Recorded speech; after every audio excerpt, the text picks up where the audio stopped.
Details. A quiet day in Delyn, but in Westminster, voices are growing louder, calling for the area's local MP Rob Roberts to resign. It's after an independent panel found he had repeatedly harassed a parliamentary staff member and recommended he be suspended for 6 weeks.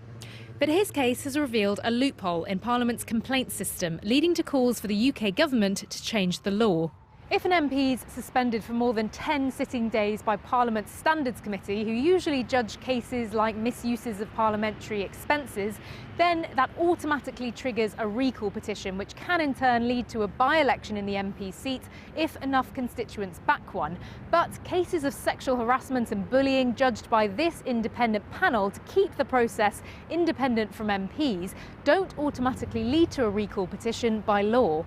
What we see is that sexual harassment and abuse is not being considered at the same level as the misuse of parliamentary paper and parliamentary envelopes, for example, or going on holidays paid for and not being declared, which, while are very, very serious, in no way can compare to the safety issues even that are presented to the thousands of people who work in and around Parliament.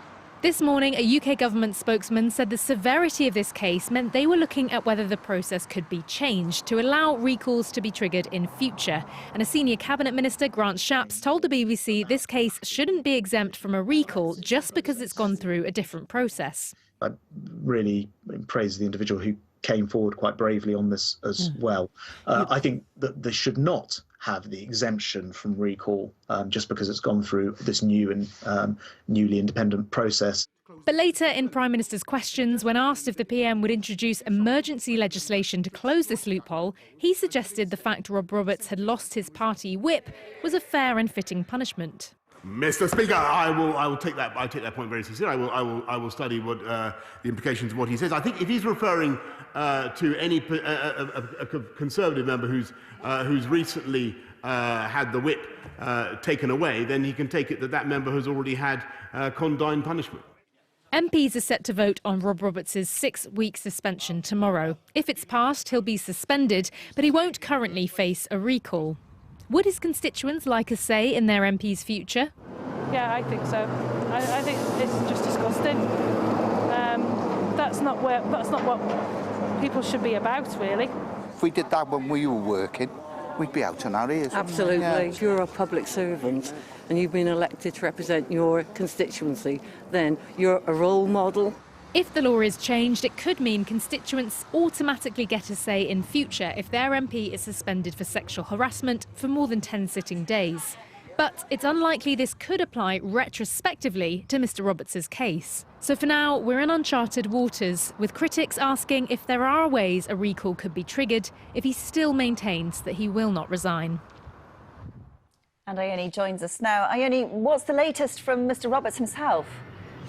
Well, Jan, we haven't heard a word from him today, but his statement yesterday certainly suggested that he very much intends to remain an MP for Delyn, and that's despite the fact that A, he's lost the Conservative whip, so he now sits as an independent MP rather than as a Tory MP, and B, he still faces this 6-week suspension from Parliament if MPs vote that through tomorrow. But despite that, he's still facing significant calls to resign. Earlier, the Shadow Minister for Domestic Violence and Safeguarding, Jess Phillips, told me that if he had a bone of decency in his body, then he would consider resigning. And as the law currently stands, only that resignation would be the thing to trigger a by-election in his Delyn seat. That's what we saw recently happen with the former Labour MP Mike Hill, who was also being investigated for sexual misconduct but resigned before that investigation concluded, and that triggered that recent by-election in Hartlepool. Now, currently doesn't look like Rob Roberts plans to do that, but what we do know is that as of tomorrow, after that vote here in Parliament, we will know if he will definitely be suspended for 6 weeks or not.